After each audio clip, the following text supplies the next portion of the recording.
Foi? Então, simbora. Vou ler a partir da apresentação, porque às vezes tem alguma coisa importante por conta da tradução, né? Apresentação das afasias e a histeria. O livro de Freud sobre a concepção das afasias, um estudo crítico, que aqui publicamos, foi uma das primeiras obras a apreciar plenamente a profunda importância do problema da afasia, que se tornou o ponto de encontro de um conjunto de disciplinas científicas desde o final do século XIX. Depois dele, Bergson, Cassirer, Jacobson e Lacan trouxeram aportes fundamentais para agregar as dimensões teóricas da filosofia, da linguística e da psicologia ao seu estudo.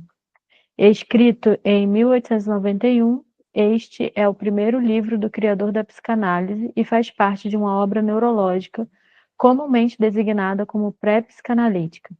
Importante, eu vou pronunciar os nomes que não são em português, provavelmente todos errados. Já me perdoem por isso, se alguém quiser corrigir, fique à vontade. Mas, essencialmente, ele é considerado no interior dessa obra como uma verdadeira ponte entre a neurologia e a psicanálise. E não é exagero falar da importância da obra de Freud sobre a afasia para o desenvolvimento da psicanálise. O livro consiste na crítica radical e, ao mesmo tempo, revolucionária da doutrina de Wernicke-Litchen sobre a afasia, que na época era aceita quase universalmente. Em 1891, Freud estava preparado para essa empreitada difícil, pois conhecia bem a doutrina do encéfalo de Meiner, com sua ampla interpretação das configurações anatômicas, que serviu de base às teses de Wernicke-Litchen. Além disso, estava igualmente familiarizado com a doutrina clínica da afasia de Charcot e a pesquisa experimental sobre o cérebro de Munch. Mas, como ele mesmo afirma no ensaio, a maior influência para a contestação da teoria localizacionista dos distúrbios de linguagem veio das teses do neurologista inglês alguma coisa Jackson. Wernicke avançou em seus trabalhos a noção de uma psicologia baseada Hugh Hugh é isso? Lings. Lings. Jackson, H. Jackson. H. Jackson. Wernicke avançou em seu trabalho a noção de uma psicologia baseada na anatomia, doutrina anatomo-localizadora da afasia, concebendo uma teoria que supõe uma íntima relação entre representações psíquicas e células nervosas. Freud introduz a concepção de um aparelho de linguagem que repousa sobre um domínio cortical contínuo. Outra coisa que eu vou frisar aqui, que eu estou lendo mais rápido, né? 1.5, porque é a introdução. Então, se quiserem... O delay, o que é 1.5? Entendi. Se quiserem que eu leia mais devagar, me fala para eu diminuir. Não segue ritmo. Tá tranquilo. É surpreendente que já nesta primeira obra, Freud produza uma grande abertura para as questões mais essenciais do que será construído posteriormente pelo arcabouço teórico psicanalítico. As noções de representação palavra e aparelho de linguagem, uma antecipação da noção psicanalítica de aparelho psíquico, que introduzirá no capítulo 7 da interpretação dos sonhos, criadas e desenvolvidas por ele neste livro, são uma impressionante reflexão avant la lettre Antes da letra. De temas que serão importantes objetos de investigação da psicanálise. Após seu retorno de Paris, em 1886, onde frequentou o serviço de Charcot na Salpêtrière e pôde se deparar com a primazia da experiência clínica, Freud oscilará entre muitos domínios de investigação: a neurologia e a anatomia cerebral de Meiner, a histeria com Charcot, a sugestão com Behren, o método catártico com Brauer, a neurastenia com Fliess, campos de saber que ele esperava poder conciliar, mas cuja heterogeneidade se cristalizaria e viria a culminar na oposição e em seguida no antagonismo entre a anatomia cerebral e a clínica da histeria. Olha que interessante a parafrenia vinculada aí a Fliess, que a gente comentou no grupo de sábado. Uhum, sim. O livro sobre as afasias fornecerá a Freud condições para desvendar o enigma colocado por Charcot em suas experimentações de hipnose com pacientes histéricas, construindo ao mesmo tempo sua primeira tentativa de romper com o paradigma da neurologia. No fundo, essa tentativa representa uma escolha estratégica, pois revela que Freud não está de fato interessado na anatomia do cérebro, ao mesmo, ou mesmo nas afasias, mas sim na compreensão do mecanismo da paralisia histérica, tão presente no texto. Assim como indica Scherrer, ao lermos este livro, muitas aproximações podem ser feitas com a ótica dos escritos posteriores de Freud, em particular seus estudos sobre a histeria. A assimbolia do afásico corresponde à formação sintomática histérica. A parafasia correspondem os lapsos, os atos falhos e os xistes. A agnosia, termo, aliás, cunhado por Freud nesta obra e doravante, universalmente utilizado em medicina, correspondem à alucinação, delírio e à fantasia. Qual palavra que ele cunhou? Agnosia. Agnosia. Isso. Cronologicamente, o ensaio sobre as afasias ocupa um lugar bastante significativo na produção teórica freudiana. Ele sucede ao verbete sobre a histeria, redigido para a Enciclopédia Médica Philaret em 1888, e ao ensaio sobre o tratamento psíquico, escrito em 1890, os quais revelam que Freud está se redirecionando para o estudo da psicogênese da histeria. No verbete, já surpreende que Freud utilize o termo inconsciente pelo menos 3 vezes. No ensaio de 1890, portanto, apenas um ano antes de escrever sobre as concepções da afasia, Freud coloca em primeiríssimo plano a função da palavra no tratamento psicoterápico. Evidentemente, esse ensaio precursor pode ser lido em dupla com o das afasias. Se este desconstrói, através de uma crítica, objetivo destacado no título, pormenorizada, a teoria localizacionista, e aquele, no caso, o projeto, né? Enfatiza a dimensão simbólica inerente às perturbações mentais, tanto físicas quanto psíquicas.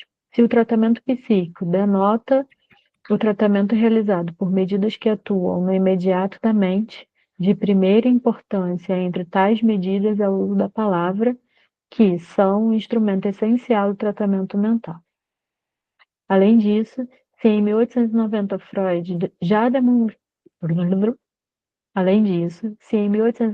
Freud já demonstra uma particular apreensão da relação íntima que existe entre os fenômenos transferenciais e o poder da palavra, em 1891 ele formula a ideia da existência de um aparelho de linguagem, toca na questão dos lapsos de linguagem e se aproxima, assim, de modo surpreendentemente precoce das teses que irá desenvolver mais tarde sobre as relações entre as formações do inconsciente, que são sintomas, sons, atos falhos, xistes, e a estrutura da linguagem, depois amplamente abordada por Lacan em seu ensino. Por isso, Forrester tem razão em salientar que a obra de Freud sobre a afasia é o sine qua non da origem da teoria psicanalítica, como podemos distingui-lo agora de outras teorias contemporâneas da neurose, uma teoria do poder das palavras para a formação dos sintomas.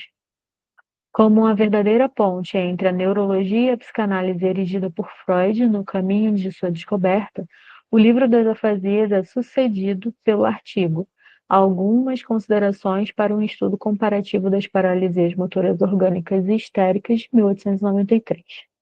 Nele, mencionando que aprendera com Charcot que para explicar a neurose histérica deveríamos nos concentrar na psicologia, Freud aplicaria a mesma lógica ao estudo das paralisias histéricas e afirmaria que a histérica se comporta nas paralisias e nas outras manifestações como se a anatomia não existisse.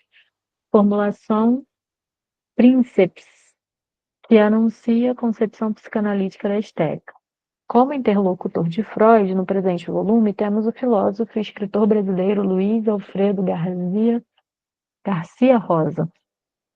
Seu ensaio As Afasias, de 1891, acompanha o texto de Freud num comentário primoroso, com erudição ímpar e clareza didática, que são suas marcas registradas, dialogando sobretudo com a obra clássica de Jacques Nassif sobre o tema e referindo-se aos diversos autores que constituem o alvo das críticas de Freud. Garcia Rosa explora as diferentes dimensões teóricas implicadas na elaboração freudiana, especialmente as noções de perturbação funcional, aparelho de linguagem, representação e associação entre representações.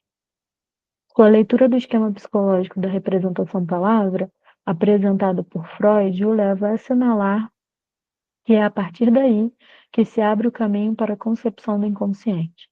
Fato muito relevante na medida em que situa as vias iniciais da descoberta do inconsciente numa relação estrita com a dimensão da linguagem. Tá bom. Algo a declarar?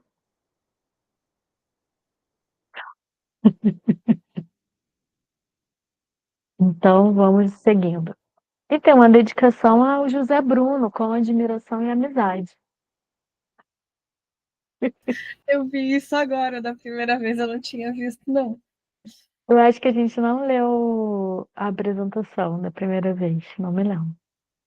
Eu acho Então que a vamos. gente leu só a apresentação e não leu, tipo, só pulou direto para ler. Não, enfim.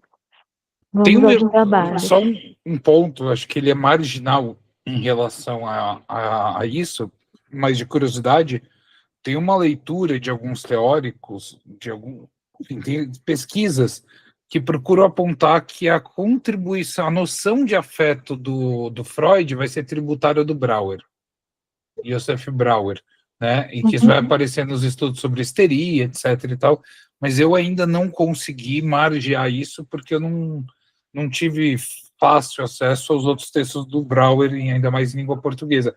Mas é uma coisa interessante como hipótese. Sim.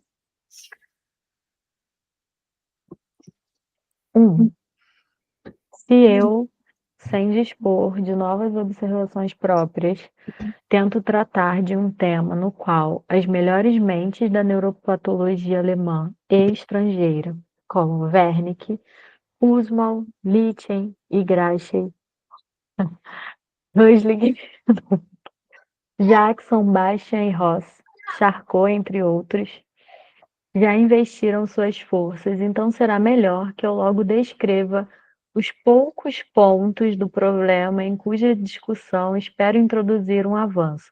Poucos pontos, veremos. Eles surgem aos montes logo em seguida. Os poucos dele eram todos. É. Portanto, vou me esforçar para demonstrar que na teoria da afasia, na forma que ela tomou, devido à cooperação dos pesquisadores aqui mencionados, há duas hipóteses que deveriam ser substituídas por outras, ou as quais, no mínimo, não representam nenhuma vantagem em relação a essas outras hipóteses. A primeira delas tem como conteúdo a diferenciação entre a afasia devido à destruição dos centros e a afasia devido à destruição das vias de condução. Ponto. Isso é importante. Para vocês, por hora, assim, do que vocês têm de conhecimento da neurologia ou da anatomia, antes da explicação do Freud, isso tem algum nível de clareza, destruição dos centros corticais e das vias de condução ou não? Sim, é Vai porque descrever um pouco sobre isso depois. Ele vai entrar no detalhe. ele vai explicar o que são os centros e o que é descrito como vias. Mas, assim, é como se fosse. Centro é uma localização específica, né? Parte específica do Ai, gente, Do cérebro. isso.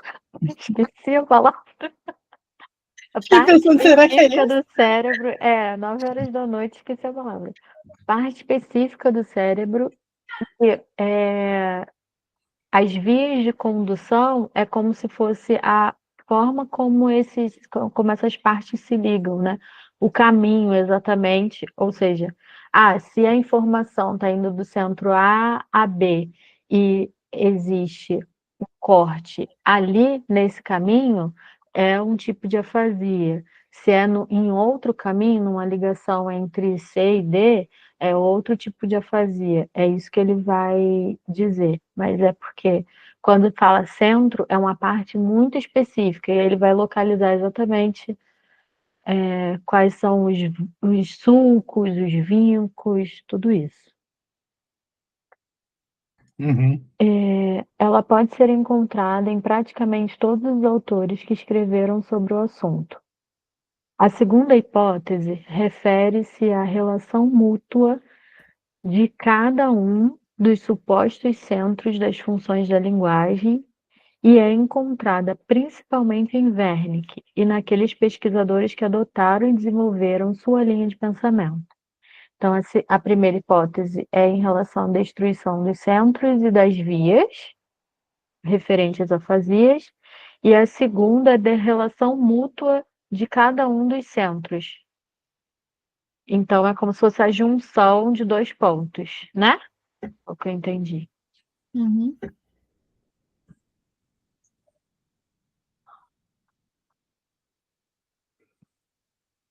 Como se fosse considerar um complexo de centros, né? E as funções da linguagem em relação a esse complexo. Como as duas hipóteses estão contidas na teoria de Wernicke sobre a afasia como componentes relevantes, pretendo apresentar minha objeção a elas na forma de uma crítica a essa teoria. Como, como elas, ademais, têm uma relação íntima com aquela ideia que perpassa toda a nova neuropatologia. Refiro-me à limitação das funções do sistema nervoso a regiões anatomicamente limitadas do mesmo, ou seja, a localização. Terei de considerar o significado do fator tópico para a compreensão das afasias.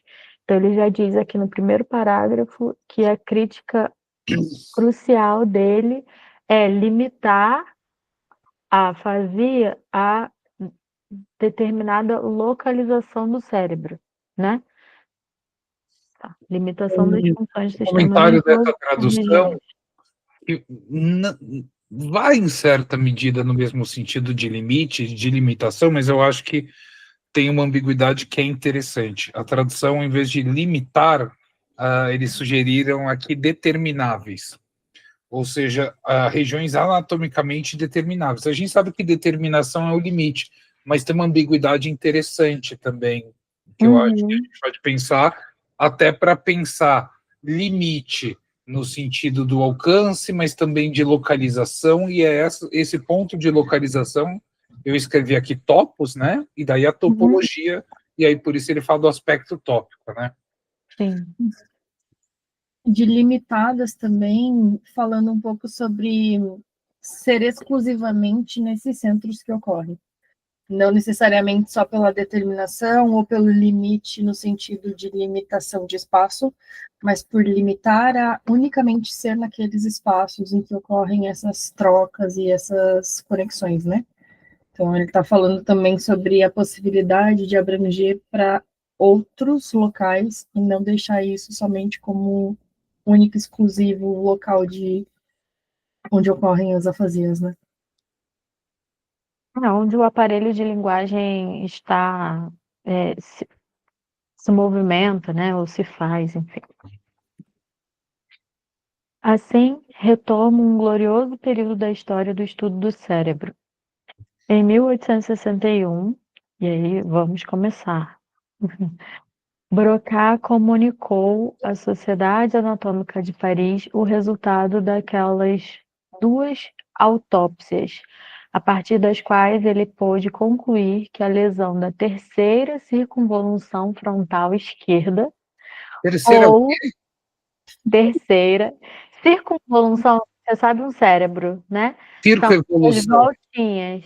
Circunvolução é aquelas ondinhas.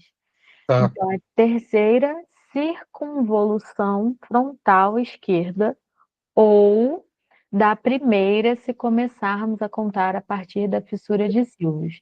Aí a fissura de Silvius, na verdade, é uma que tem aqui do ladinho, assim. E aí ele está dizendo, e é sempre do lado esquerdo, tá? Porque, segundo esses teóricos, o aparelho de linguagem está do lado esquerdo do cérebro.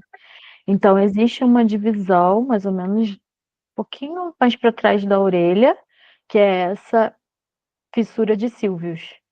E se contar uma voltinha do cérebro para a esquerda, seria exatamente o local do Broca lá, que o Broca vai dizer que está o aparelho de linguagem. Então, deu. Eu perguntei porque aqui na tradução eles simplificaram por giro. Por quê? Giro.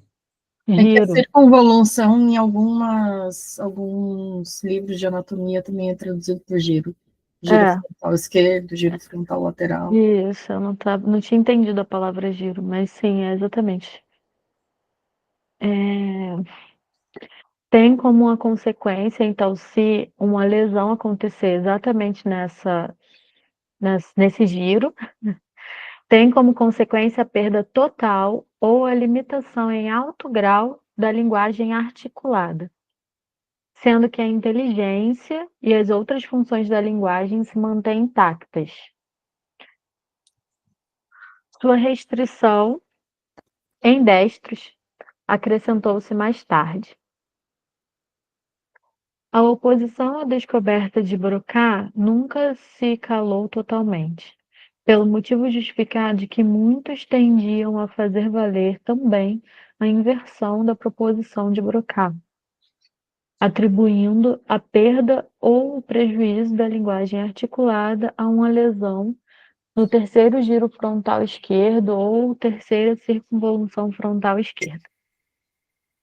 13 anos mais tarde, Wernicke publicou aquele pequeno texto, O Complexo Sintomático Afásico, Breslau, 1874, com o qual ele associou pode-se dizer, mérito imortal ao seu nome.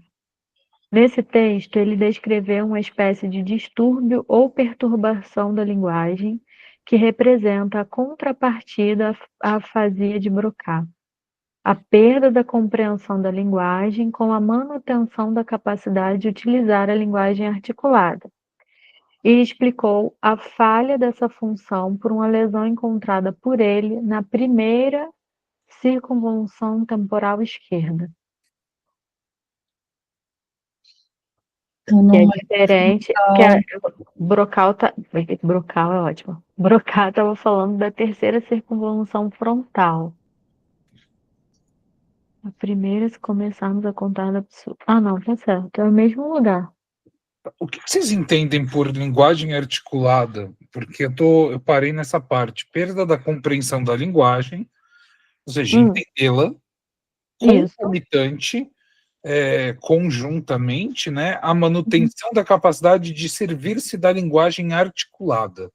Então, qual é essa perda? De que linguagem está falando que se perde a compreensão nesse processo afásico? Ele vai tratar mais tarde de diferenciar o que é, por exemplo, a perda da compreensão auditiva com a compreensão motora e a articulação motora. Tá. Ou somente a perda auditiva, mas sem a perda motora. Ele vai tratar cada uma dessas e vai nomear cada uma dessas, e até pela visão de Wernicke, que é a de centros, né?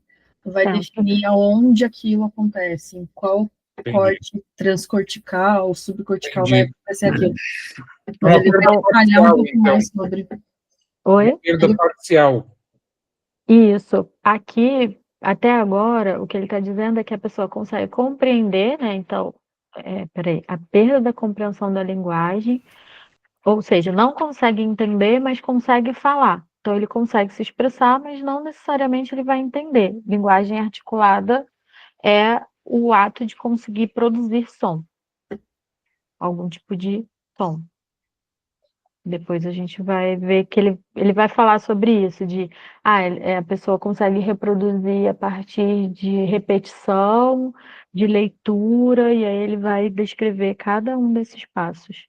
E a pessoa que consegue entender, mas não consegue falar, então entende o que é dito, consegue é, articular tudo aquilo, mas não articular não, consegue absorver, né, entender o que as pessoas estão falando, mas não consegue articular no sentido de se expressar, né? E explicou a falha dessa função por uma lesão encontrada por ele na primeira circunvolução temporal esquerda. A essa descoberta de Wernicke associou-se a esperança de atribuir a diversificada dissociação da faculdade da linguagem apontada pela clínica, a um número igualmente distinto de lesões do órgão central. Wernicke deu apenas os primeiros passos para solucionar essa tarefa, mas a partir da explicação do distúrbio patológico da linguagem por uma doença localizada no cérebro, ele encontrou o caminho para compreender o processo fisiológico da linguagem, o qual se apresentou a ele, colocando de forma resumida, como um reflexo cerebral. Então, para o Wernicke, tudo que acontecia de dificuldade na linguagem era reflexo de algo que estava acontecendo no cérebro. Pela via do nervo auditivo, os sons da fala chegam a um ponto do lobo temporal, o centro sensorial da linguagem, a partir do qual a excitação é transferida para a área de Broca no lobo frontal, o centro motor, que envia o impulso da linguagem articulada para a periferia. Então, entra pelo nervo auditivo, né? Chega no temporal, então na região lateral do cérebro, passa para um centro sensorial, que na verdade fica no lobo frontal, transferida para a área do Broca, e só depois disso vai para o centro motor, volta para um outro local e envia esse impulso para a periferia. Uhum. Wernicke não teve uma ideia bastante determinada sobre a forma como os sons da linguagem estão contidos no centro, ideia que tem significado fundamental para toda a teoria da localização. Ao ser questionado sobre em que medida seria possível localizar as funções psíquicas, ele respondeu que isso seria possível apenas para as funções mais elementares. A percepção de um rosto pode ser associada à extremidade central do nervo óptico, uma percepção auditiva à região de expansão do nervo acústico no córtex cerebral. Tudo que vai além disso, a associação de diversas representações com um conceito e outras coisas semelhantes, é um desempenho dos sistemas de associação que conectam diversos pontos do córtex entre si, ou seja, não pode mais ser localizado em um único ponto do córtex. No entanto, as estimulações sensoriais que chegam ao córtex cerebral deixam impressões duradouras ali, as quais Wernicke diz estarem guardadas individualmente, cada uma em uma célula. Aí a gente fez na vez que a gente leu, uma conexão de como se tivessem várias caixinhas para guardar, né? Então, cada lugar vai ter cada representação vai ter um lugar específico. O córtex cerebral, com seus 600 milhões de corpos corticais, de acordo com a estimativa de Meiner, oferece um número suficiente de locais de armazenagem nos quais as inúmeras impressões associadas às sensações fornecidas pelo mundo externo podem ser armazenadas sequencialmente sem problemas. O córtex cerebral está povoado desses resíduos de estímulos vencidos, os quais vamos denominar imagens minêmicas. Essas imagens minêmicas dos sons da linguagem, portanto, estão incluídas nas células do centro sensorial da primeira circunvolução temporal, enquanto o centro de Broca abriga as imagens motoras da linguagem memorizada, as representações motoras da linguagem. Então, a forma como se transforma aquilo que ouviu em palavra, né? Em fala. A distribuição do centro sensorial causa a perda das imagens acústicas e, com isso, a incapacidade de compreender a linguagem. Seria afasia sensorial, surdez verbal. A destruição do centro motor elimina as imagens motoras da linguagem, criando assim a impossibilidade de inervar os núcleos dos nervos cerebrais motores para a produção dos sons articulados da linguagem, afasia motora. Aí ele já está separando quais tipos de afasia. Reparou, Bruno? Uhum. Além disso, porém, e aí ele vai usar muito essa coisa, ele vai repetir várias vezes, tá? Cadê?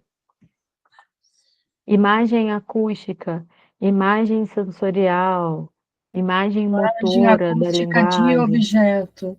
Ele É, vai definir até quais tipos de imagens acústicas, né? Tipo, vai separar bem detalhado. Além disso, porém, os centros motor e sensorial da linguagem estão ligados entre si por uma via de associação que Wernicke posiciona na região da ínsula, segundo os resultados dos exames anatômicos. E após observações clínicas, não se pode deduzir com clareza total se Wernicke acredita que essa associação ocorre exclusivamente por meio de fibras brancas ou também por meio da intermediação da substância cinza da ínsula. Ele fala em fibrae propriae, que terminam no córtex insular e partem de toda a região da primeira circunvolução, a qual circunda a fissura de Silvius, de forma que a ínsula se assemelha a uma grande aranha que reúne em si as fibras emitidas radialmente para ela a partir de todas as regiões da primeira circunvolução. Com isso, Tenho imagem aqui, não sei se é uma boa projetar em tela, mas só para ter uma ideia do que é que ele está falando do que parece essa teia de aranha. sim, pode quiser botar, isso vai ajudar.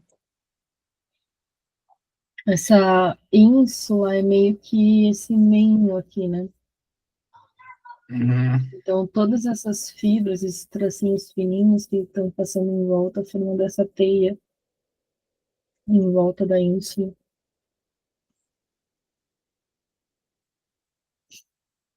Olha que interessante, essa imagem tá no próprio livro ou não? Não, Ah, tá. Essa não, ele vai trazer uma outra imagem que é de um outro corte depois, mas essa imagem não está no livro. Entendi. Ah, aí tá. Porque eu ia depois, falar, não tem aqui no livro e ajuda a visualizar mesmo. sim. É, Na hora que tiver aqui, me avisem que deu papo. por mim foi, não sei se o Bruno vai querer alguma coisa da imagem aí ainda. Não, pode tirar. Não se pode deduzir com clareza total se Wernicke acredita que essa associação ocorre exclusivamente por meio de fibras brancas ou também por meio da intermediação da substância cinza da ínsula. Na verdade, eu já tinha lido isso, né? Ele fala de fibras próprias que terminam no córtex insular e partem de toda a região da primeira circunvolução, a qual circunda a fissura de Silvius, de forma que a ínsula se assemelha a uma grande aranha que reúne em si fibras emitidas radialmente para ela a partir de todas as regiões da primeira circunvolução. Com isso surge, como em nenhum outro lugar do órgão central, a impressão de um verdadeiro centro para quaisquer funções. No entanto, nenhum outro desempenho é atribuído por Wernicke ao córtex insular, a não ser o da associação entre a imagem acústica da linguagem e a imagem motora da linguagem. É isso que ele vai repetir várias e várias e várias vezes. As quais estão localizadas em outros pontos do córtex cerebral. Um determinado desempenho, não, onde é que eu tirei determinado? Um desempenho que se atribui habitualmente apenas às massas de fibras brancas. A destruição dessa via de associação. Comentário. Fala. Eu não sou o maior entendedor do alemão, mas eu conheço um pouco. E eu fiquei bastante pelo nome de que o alemão ele funciona muito por composição, né, de palavras. E aí eu fui reparar, né, você falou da repetição desses termos, eu falei, deixa eu olhar, porque me soa com outros termos que depois ele também vai fazer na psicanálise. E aí o Wort talvez faça referência à imagem, eu não tenho certeza, mas o build no final tem a ver com formação, né? É um termo que, em geral, reporta a origem, formação. Bildung é propriamente a ideia de formação, build teria que ver exatamente o termo, mas evoca um pouco isso, esse processo no qual algo está se constituindo, se formando, né? E aí talvez pensar a partir dessa palavra build, dessa referência, que é o que o Freud usa, talvez contribua para pensar como que se forma essa palavra no processo mental, nem psíquico, no processo mental. É só enfim, faria um comentário que talvez possa ajudar, que na ausência, para a tradução, não dá para espelhar, digamos, a riqueza de uma outra língua, seja ela qualquer, assim como espelhar saudade no inglês. É um inferno. Uhum. Uma pergunta, build está aparecendo na tua tradução, isso? Na tradução que você tem? Na tradução não aparece para vocês o termo? Não. Mais uma coisa que eu tenho até para complementar, que é uma coisa que ele vai fazer depois, a descrição, que é sobre a construção da linguagem. Como ela se constrói a partir das vias auditivas, motoras, toda a construção de início até o final, que é a parte de articulação, conceituação, compreensão, etc. Se a gente pegar o termo build no inglês, building, que é construção, enfim, a gente vai ter mais ou menos o mesmo aparato que você está trazendo do alemão, que é o construir camada a camada. Uhum. Então faz muito sentido esse termo que ele coloca nessa tradução que você está. Ela não sei o que, germânica. A base é anglo-saxônica, né? Então acabam tendo a mesma origem de etimologia, às vezes, né? É muito parecido, muda pouca coisa de palavras de construção, porque vai pegar um pouco do latim, misturar um pouco da parte latina para a construção do alemão, mas não necessariamente muda muita coisa do inglês. Tem bastante coisa que é muito próxima.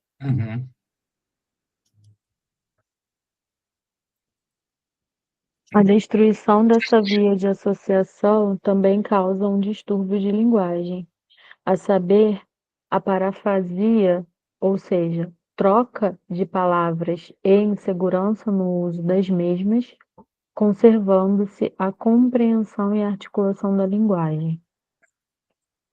Esse tipo de distúrbio de linguagem é apresentado por Wernicke como afasia de condução, em contraposição às outras duas afasias centrais. Aí tem uma figurinha, que eu não sei se tem no livro do Bruno, que é como se fosse um esquema de setas. Tem na página anterior. Eu até achei meio curioso porque que colocaram antes a figura e depois a ocorrência no texto, né? Aham. Essa daqui de baixo. Aí, é essa mesmo? É a mesma? Deixa eu confirmar, peraí. afasia sensória, Afasia a sensorial tá MAD, no A. alfa, beta, a afasia motora, a afasia de condução, a seta para cima, a seta para baixo, sim, igualzinho. E daí a outra que a gente tinha comentado sobre um outro corte que vai aparecer do cérebro, mas é provavelmente mais para frente que aparece na sua tradução. Mas essa figura 1, Sim. o que vocês entendem dela? Ou por enquanto, não muita coisa? É porque ele fala aqui de afasias centrais e afasia de condução. Uhum. Então, e aí ele está falando de imagem acústica da linguagem e imagem motora, né? Então, quando é acústica, é no Azinho aqui. Necessariamente, a lesão vai ser nesse local que ele chama de A minúsculo, né? Quando for motora, quando tiver relação com essa imagem motora da linguagem, vai ser necessariamente no local B. E se for uma afasia de condução, que é o que ele explica aqui, ó, que é a destruição da via, né? Então, da Uhum. conexão entre A e B, ele diz que é a troca de palavras, a insegurança no uso das Não é mesmas. Então, afasia, não mas aí seria necessariamente. a parafasia. Isso. Porque a afasia sensorial, ele não consegue entender o que ele está escutando. A afasia motora, ele não consegue articular, falar aquilo que ele entendeu. E a de condução é um meio termo, né? Ele fica inseguro com o uso das palavras, ele esquece as palavras ou troca uma palavra pela outra. Uhum. Então, são 3 distúrbios diferentes. Obrigado. Eu tomo emprestado dos trabalhos de Wernicke um segundo esquema do processo da linguagem referente ao centro para sugerir em que ponto o mesmo pede maior elaboração. Aí é a figura 2, que tem o cerebrinho aí. Uhum. E aí, o teu tem também essa legenda, o complexo sintomático afásico, F indica a extremidade frontal, O maiúsculo, Uhum. a occipital, Tem. tem, né? Termina com oblongata. Vai mudar um pouquinho a escrita, A porque ele vai oblonga. pegar. Ah, É medula igual você estava oblonga. falando sobre o giro ser diferente da circunvolução. Isso, mas Ele vai pegar oblonga, né? alguns termos anatômicos com nomes diferentes que vai acontecer de tradução para tradução também. Só para entender, saída da via da linguagem centrífuga da oblongata tá aqui. É essa saída da via centrífuga da linguagem da medula oblonga. Aham, Uhum. tá. Então, beijinho. O esquema de Wernicke representa simplesmente o aparelho de linguagem sem relação com o restante da atividade cerebral. Então, é como se fosse algo separado do restante do cérebro, né? Uhum. Como interessa na atividade de repetição do que se ouve. Se levarmos em conta as demais ligações dos centros de linguagem que são indispensáveis para a capacidade de fala espontânea, então deve surgir uma representação mais complicada do aparelho central de linguagem, a qual, porém, torna possível o esclarecimento de um maior número de distúrbios de linguagem por meio das suposições de lesões em pontos limitados ou pontos definidos, né? Ao dar esse passo, em 1884, consequentemente desenvolvendo o pensamento de Wernicke, Litten chegou ao esquema do aparelho de linguagem, que incluo aqui na figura 3. Aí a figura 3 parece uma casinha. A tua também? Uhum. Sim. Tá. Nele, M maiúsculo. Ai, a gente viajou Nossa, a gente nessa pode figura. uma meia hora. Oi? A gente gente ficou uma viu. meia hora viajando nessa imagem, quando a gente leu antes. Nele, M maiúsculo indica o centro motor da linguagem, ou seja, a área de Broca, sei lá. Indica a afasia motora causada pela destruição do mesmo. Então, o corte é especificamente, ou seja, a lesão é especificamente na região da área de Broca. Aqui, nossa, tem aqui uma tradução que muda completamente o sentido. Aqui é traduzido por afasia motora causada pela destruição de M, e não do mesmo. Mas é de M ainda assim. M Uhum. indica o centro motor da linguagem. E aí a afasia motora é causada pela destruição do mesmo, do M. Tu acha que Mesmo muda? não como item no objeto, Tá, mas não, mesmo faz referindo-se ao M. Isso. tá, não, é porque o 1 e o M coincidem, eu não estava vendo a imagem. Isso, O 1 isso. acontece em M. Não, então faz sentido. A maiúsculo é o centro acústico da linguagem, que é o ponto de Wernicke. E 2, que é a afasia sensorial causada pela destruição do A grandão, do grande A. No abarrado. A gente viajou no abarrado. A gente ficou aqui abarrado e tal, viajou real. Nossa, muita loucura. Onde vocês viram abarrado por causa desse corte? Aqui, Do ó, A e de que cortou. tem O uma 2 afasia no corta A. o A. Entendi. E a gente Viagem. ficou. É desse jeitinho que a gente foi até Entendi. sabe Deus que hora, lembra? Pois é. Aí 3, 4, 5, 6 e 7 são os cortes, né? Cadê o 3? Meu Deus. 3 O Bem no 3, meio da casinha. isso. 3 aqui. Então, lembra que ele Ah, falou de afasia nos centros e afasia das vias? Uhum. Então, 1 e 2 seriam as afasias dos centros, Sim, ou seja, sim. do local exato. E a afasia das vias é dessas Todas as ligações entre outras. os locais. que acontece São as entre afasias, os pontos, né? isso, que são as afasias de condução. 3 é a afasia de condução da ínsula, formulada por Wernicke. O ponto B não tem o mesmo valor do esquema que A e M, que correspondem às regiões do córtex cerebral, que podem ser indicadas anatomicamente. Ele, na verdade, simplesmente é uma representação esquemática dos inúmeros pontos do córtex a partir dos quais o aparelho de linguagem pode entrar em atividade.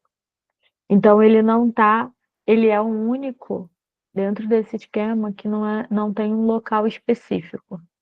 É um Então, numa objeto B. teoria de localização, tem um ponto que não tem uma localização, entende? Que já está errado. Já furou aí? Ao furo do Ele é discurso. meramente referencial e não tópico. Isso, Exatamente. exato. Para um cara que está tentando descrever tudo como tópico, Sim, ele sim. mesmo já furou a teoria, né?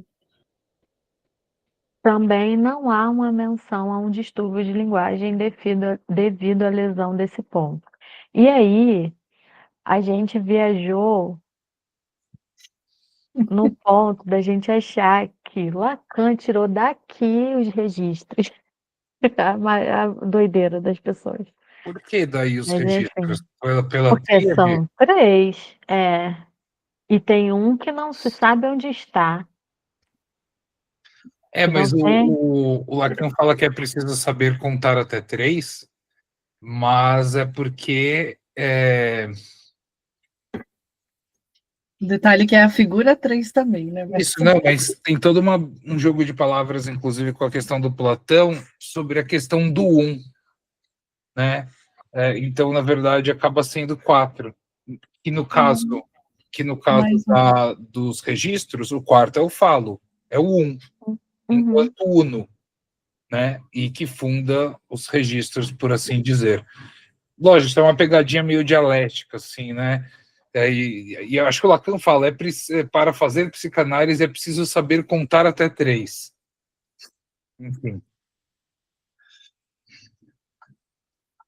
É, mas eu a não vejo gente vai. nenhuma relação além disso com a Trindade Infernal. A gente estava falando já até sobre o grafo do desejo, disso daqui representar uma parte do grafo, porque entra por um lado e vai, e volta. Enfim, a É, gente foi longe na viagem. A a gente gente ficou usou mais de algumas meia hora drogas. viajando. Usamos umas drogas pesadas para ver essa parte. Sono, Vocês vão chama. continuar? Vocês vão querer continuar? Porque já deu 1 hora que a gente tinha combinado. Ou vocês querem parar? Ah, Por mim, tanto vamos, faz. deixa eu ver uma coisa. Mais fácil o Bruno, porque se deixar eu e Tatá aqui. Tá. Eu me perdi um pouco aqui no ponto 1, 2, 3, 4, mas nas Então, próximas partes. na verdade, ele acabou de dizer que não há menção no distúrbio da linguagem devido à lesão do B. E aí ele vai descrever cada uma das afasias de cada uma das afasias, a 1, a 2, a 3, cada um desses cortes. Ele vai dizer o Ah, é que que é. verdade, verdade. Vamos passar por essas e aí a gente encerra. O que vocês acham? Tá, Porque tem relação com essa figura que a gente acabou sim, de ler e ver e falar. E acho que sim, ficaria um corte abrupto. Então a tá. gente passa até o 3 e aí quando ele vai incluir um outro esquema, a gente sugestão é que a Aí a gente gente deixe para o para. próximo encontro. Tá bom. Lichten diferenciou as 7 formas de distúrbio de linguagem indicadas pelo seu esquema como afasias nucleares, que são a 1 e 2. Afasia de condução periférica, 5 e 7. Afasia de condução central, 3, 4 e 6.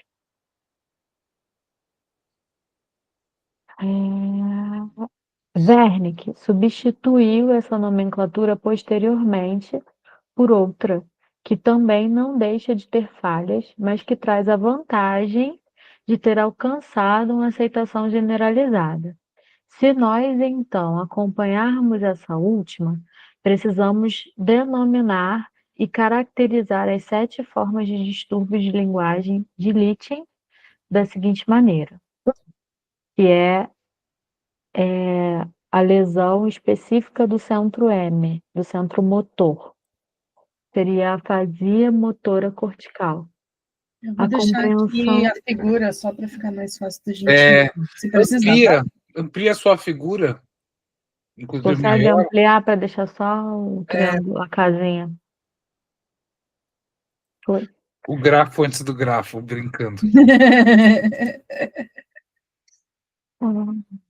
A afasia motora cortical é a 1, que é a que acontece exatamente No ponto M. no centro, isso, motor da linguagem. Mr. N. A compreensão da linguagem é preservada. Então, aquilo que ele escuta, ele consegue entender. Mas o vocabulário é suprimido ou limitado a poucas palavras. Tanto a fala espontânea, ou seja, falar por conta própria, quanto a repetição do que se ouve são impossíveis. Essa forma é idêntica à já conhecida afasia de Broca. Então, ele entende o que chega com um vocabulário restrito, né, suprimido, limitado, mas ele não consegue falar, nem espontaneamente, nem por repetição. Ele não explicou sobre o M e o alfa, né? Explicou? O M minúsculo. Ah, minúsculo É, era. até agora. Não, Eu Não, acho não, que né? lá até em cima agora ele não. explicou, não? Tá. Não, não. É, porque eu me peguei pensando por que ele vai diferenciar subcortical, transcortical. Eu falei, tá, MA significa um quê nessa figura? Por isso a pergunta. A Uhum. parte neurológica de cortical, transcortical, ele meio que chega do nada e manda essa mesmo. Uhum, beleza. Na hora que a gente estava lendo a primeira vez, eu falei, tá pronto, chegou o neurologista Freud falar com a gente, porque eu não estou entendendo mais nada, né? Sim. 5. Afasia motora subcortical. Eu acho que tem um sentido aqui. Cortical, subcortical. Porque é como se fosse. Córtex, abaixo do córtex, que é. Se for considerar A que ele está parte mais fazendo uma externa. dedução. Isso, se for considerar que ele está fazendo uma dedução de localização, o que é subcortical é abaixo, é anterior. É o É, a que é mais mais distante. externa. É, como se o Não centro, né? chegou no córtex ainda. Não chegou no Isso, umbigo do córtex. umbigo. Tá na parte ali mais da extremidade do Uhum. córtex. Caraca, Umbigo do córtex. 5. É, porque eu tô pensando que o corte que ele tá chamando de afasia motora subcortical é posterior, é porque entra pelo Azinho e chega lá no centro do A grandão e sai pela via motora. Então é como se essa lesão ela acontecesse após a informação passar do grande centro motor. Ele está na periferia do centro motor, É logo antes de ir para a periferia motora. logo antes de sair, da palavra Isso, sair. uhum. É como se a palavra fosse né, tivesse caminhando, então antes dela conseguir efetivamente sair, aconteceu uma lesão. Uhum. Ela Né? nem chega a esse centro motor porque é justamente aonde deveria chegar que está cortado. Porque a Não, eu tô periferia ela vai falando estar da. aqui. É porque eu já fui para 5. Você tá na 1, eu tô Ah, na tá, 5. tá. Ela passou pelo Isso mesmo, centro não, é motor, isso. mas ela não consegue sair. Isso. Uhum. Tá acompanhando nosso raciocínio, Bruno? Tá... Não, tô. Eu falei, não, faz sentido até. Aí eu estava lendo aqui para ver o transcortical em relação ao subcortical, e aí me veio uma sensação, lógico, ele vai fazer uma crítica a essa Uhum. concepção, mas aí, tipo, viajei em pensamento no sentido de que muito provavelmente é menos um processo esquemático como esse, mas um circuito, como vários fios. Exatamente. Exatamente. Então, a afasia motora subcortical, esta se diferencia da afasia anterior apenas em um ponto: manutenção da capacidade de escrever. Então, viu, chegou no motor, de alguma forma ele consegue expressar essa linguagem, mas não pela fala, mas pela escrita, né? Assim como alegadamente em Só uma que, outra peculiaridade a ser mencionada mais à frente. só que tem um ponto nessa hipótese ou leitura. A, sendo M, ei, caralho, sendo M o centro motor da linguagem, me parece que é igualmente para fala e para escrita, né? Isso. E aí, lógico, é uma teoria que o Freud vai criticar, mas a partir desse raciocínio que você fez, de, por exemplo, não consegue falar porque o corte foi depois de ter passado por M, enfim, e não antes, até funcionaria se de igual modo fosse preservado ou destruído a capacidade motora de falar ou de escrever, mostrando que tem uma outra diferença que não é essa, entende? Pelo menos foi o que eu pensei. É uma das coisas que ele vai criticar do porquê que esse esquema é falho. Porque aqui ele está demonstrando o que Lichtin está dizendo sobre o esquema, Uhum. e mais para frente ele ainda vai trazer o que Wernicke diz sobre o que Lichtin disse, para daí ele falar o que ele acha que é, desconsiderando os erros que tiveram anteriormente. Né? Uhum. Por enquanto ele está só tipo mostrando, ó, foi isso que eles fizeram. Existe essa Mas teoria, então se existir uma lesão aqui, significa que a pessoa vai conseguir escrever, mas não vai conseguir falar. Uhum. é o que ele Segundo o está colocando como esquema X. hipótese. Porque É. assim, E aí depois ele vai falar, se esse esquema fosse verdadeiro, então teríamos que ter uma pessoa que consegue fazer isso, mas não consegue fazer aquilo, e isso nunca aconteceu. Aí pronto, já caiu por terra todo o esquema. 4. A afasia motora transcortical. Desta forma, a pessoa não consegue falar espontaneamente, mas a capacidade de repetir o que ouve, porque chegou chegou pelo A pequenininho, passou no A grandão. Essa via aqui, onde tem os 5 cortado, Mas é o é 4 o que tá 3. falando. Então, mas a explicação dele, cadê? É o 4? 4. É que a pessoa consegue falar espontaneamente, mas não consegue falar espontaneamente, mas consegue repetir, porque ela consegue ouvir corretamente e consegue reproduzir o que ela ouviu, mas ela não consegue elaborar uma fala, sem ter ouvido alguma coisa antes, entendeu? Então, ela consegue Não é pela reproduzir, ou repetição. seja, o motor está conservado, mas o entendimento, que vai para esse âmbito onde a gente não consegue localizar, que é o mais subjetivo, As representações, o que ele ele perde. manteve na memória, isso, não tem. Então ele consegue ouvir alguma coisa e reproduzir, mesmo, mas ele não consegue de determinar, de alguma maneira, criar um próprio discurso, por exemplo, né? Uhum. 4. Resulta em uma estranha dissociação do componente motor da linguagem. Então ele já está criticando que a capacidade de repetir o que houve é mantida e tem uma estranheza, né? De como se o componente motor da linguagem fosse dissociado de outras partes. 2. A afasia sensorial cortical. O doente não compreende o que lhe é dito, tampouco pode repeti-lo, mas fala de forma espontânea. Não, como é que é? Com vocabulário irrestrito. É extremamente relevante o fato de sua linguagem espontânea não estar intacta, mas apresentar parafasia, que é aquela dificuldade de ter segurança no que vai falar ou troca das palavras. E a isso devemos nos dedicar mais à frente, que é a afasia de Wernicke. 7. Afasia sensorial subcortical. A mesma se diferencia da anterior pela falta de parafasia na fala, ou seja, ele consegue falar, discorrer, e não tem nem troca de palavras. Ele não tem dificuldade nem dúvida sobre o que usar. 6.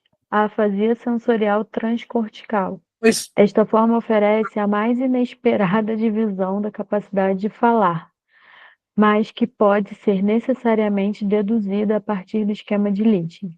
O doente fala espontaneamente de forma parafásica, é capaz de repetir, mas não compreende o que é dito, nem o que ele próprio repete. É meio impensável, né? Mas, enfim, ele consegue falar sem precisar que outro diga, ele consegue criar uma fala, tem vocabulário, não tem dúvida do que vai falar, consegue repetir o que as pessoas dizem, mas ele não entende nem o que ele mesmo está falando. Estranho, né? Mas, enfim, segundo Wernicke, é possível. A afasia de condução de Wernicke caracteriza-se pela parafasia com demais caracteres negativos. aqui apareceu de maneira muito mais simples na tradução, com ausência de outras características. Tá.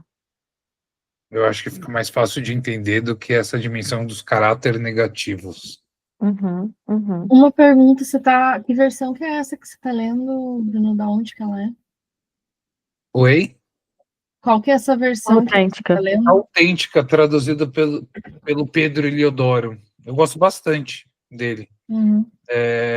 Tem um PDF, inclusive, que ele fala só sobre tradução, um livro, né, que eu tenho PDF, que ele fala só sobre tradução, e ele é o que traduz esse texto sobre as afasias.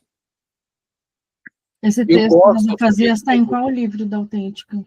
estudo sobre afasias, ou Ah, concepções é sobre afasias. separado mesmo. É um livro só É sobre um isso, volume. Tá. tem inclusive ensaios depois, e o que eu gosto, em especial do próprio Pedro Eliodoro e também na Autêntica, conceitos ou palavras muito específicas do Freud, eles colocam em colchetes o original. O original. Trouxe o build, né? Mas, Uhum. mas enfim, se quiser continuar com esse, eu vou trazendo esses elementos que...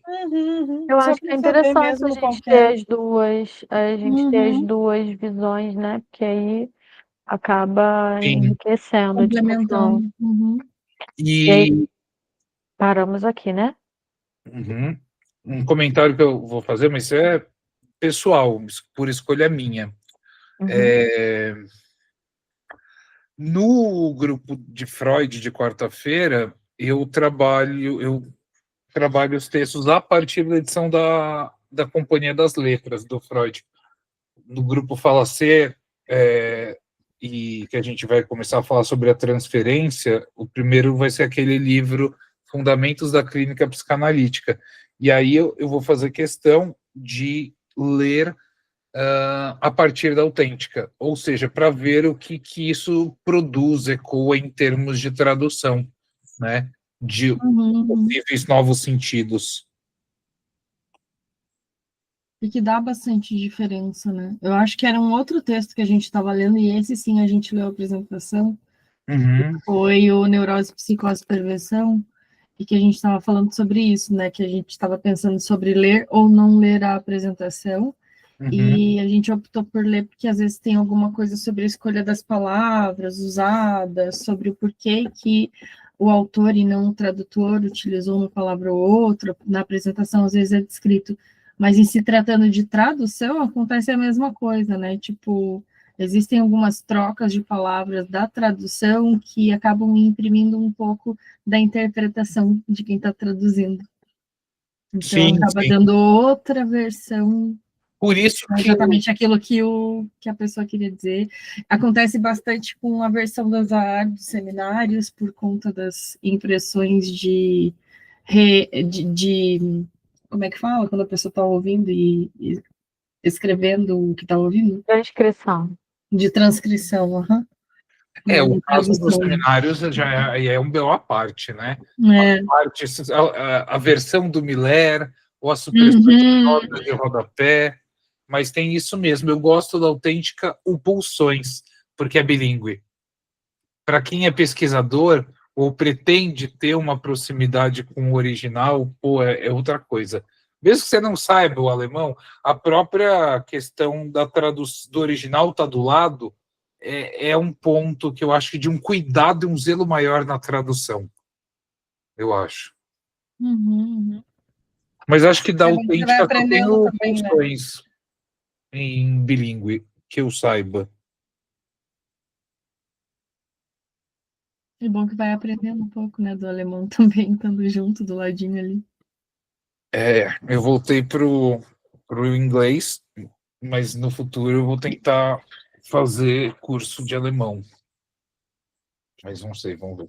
Vou parar de gravar já.